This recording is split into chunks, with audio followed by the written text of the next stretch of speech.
Chapitre 1. Autre monde, autre temps. Système Alpha Centauri, planète Proxima b, quelques mois plus tôt.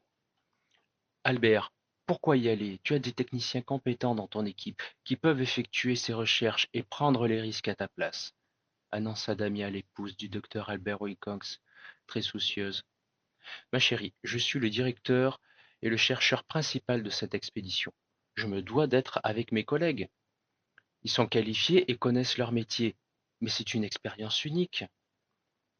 Tu sais, les missions dans l'espace sont très rares.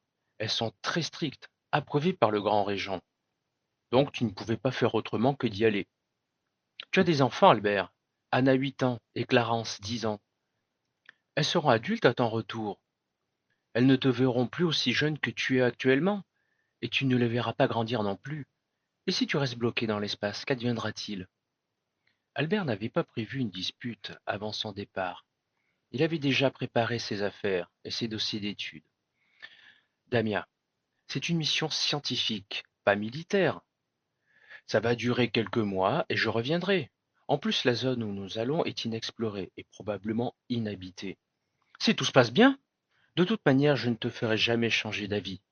Mais tu devras l'annoncer toi-même à nos enfants, s'exclama Damia, agacée et inquiète.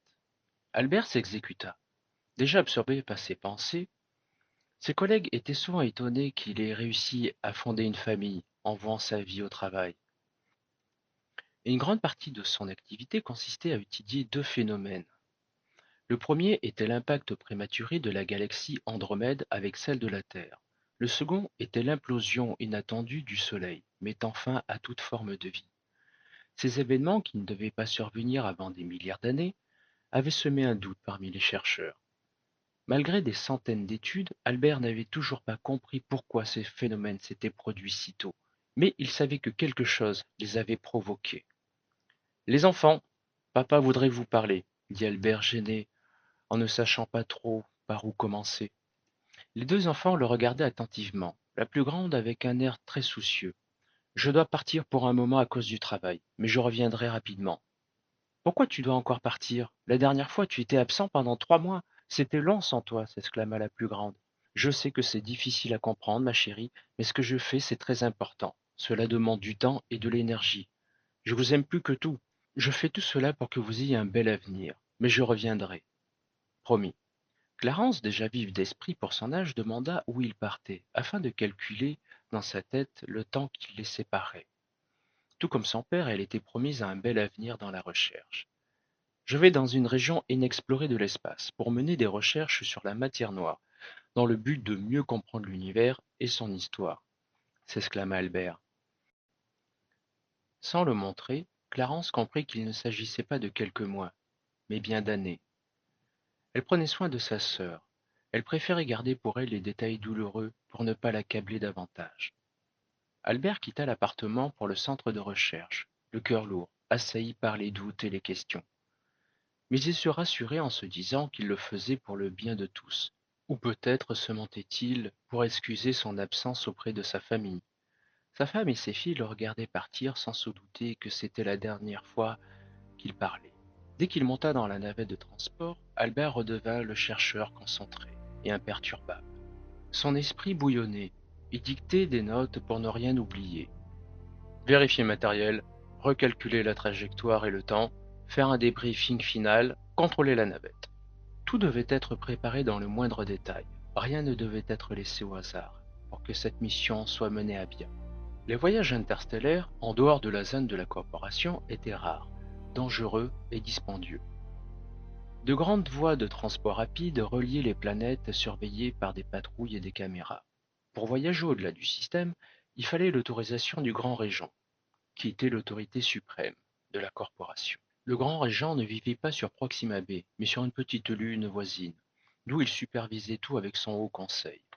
Albert avait l'avantage de pouvoir contacter directement le grand régent pour demander l'autorisation de mener des missions. Les demandes étaient rares. La plupart du temps, il disposait d'un budget alloué pour chaque cycle. Et son interlocuteur principal était le général Eddie Bunk. Alors qu'il envoyait des messages à ses collaborateurs, Albert reçut un appel du général Bunk, un militaire de carrière chevronné. Salut mon gars, on se retrouve dans 1 heure pour le décollage. Ne sois pas en retard, toi et ton équipe. Ramène la navette et tout l'équipage en bon état. Ces missions nous coûtent très cher. Eddie Bunk, terminé. Eddie était connu pour ne jamais s'attarder dans ses communications. Toujours un plaisir de parler avec vous, général, répondit Albert à haute voix seul dans sa navette. À mesure qu'il se rapprochait de la base de lancement, Albert sentait son cœur s'accélérer. Même s'il avait tout prévu, il ressentait toujours une certaine tension avant chaque mission. Conscient des enjeux et du coût des explorations, il savait qu'il n'avait pas le droit à l'erreur. Au loin, les lumières de la base de lancement apparaissaient dans le ciel sombre, brillantes comme un phare. Première expédition aussi loin demanda le chauffeur de la navette de transport. Jamais aussi loin, en effet. Nous allons dans une zone inexplorée, hors de la corporation. En arrivant, Albert repensait à sa famille, à Damia, qui lui demandait de rester. Mais il savait que cette mission était plus importante que tout le reste. Tout est prêt, chef interrogea un jeune scientifique chargé du matériel.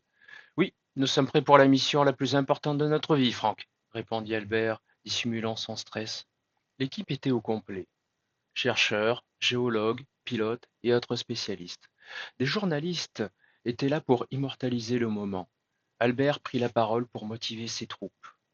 Ce que nous faisons aujourd'hui est essentiel. Nous avons bon espoir de faire des découvertes majeures pour l'humanité. Merci au grand régent pour son soutien. Nous ferons tout notre possible pour être à la hauteur. Albert quitta la salle de commandement sous les applaudissements, prêt à embarquer. Les minutes passaient et l'équipage prenait place. Une voix électronique se fit entendre. Fermeture du sas d'entrée de la navette. Test et fermeture étanche du sas d'entrée. Fin des opérations en salle blanche. Retrait du personnel présent dans la salle blanche. Retrait des derniers personnels. Arrêt du compte à rebours pour 10 minutes à T-20 minutes. Dernier débriefing transmis à l'équipe de préparation du lancement. Fin des mesures inertielles. Reprise du compte à rebours à T-20 minutes. Bascule des conditionnements thermiques des pompes à carburant. Fermeture des valves de ventilation. Bascule des systèmes de vol de secours en mode configuration lancement. Accord de lancement. Début de la séquence automatique du lancement. T-7 minutes. Retrait du bras d'accès à l'équipage. T-6 minutes. Enregistrement de la mission. T-5 minutes. Mise en route des générateurs de puissance auxiliaire.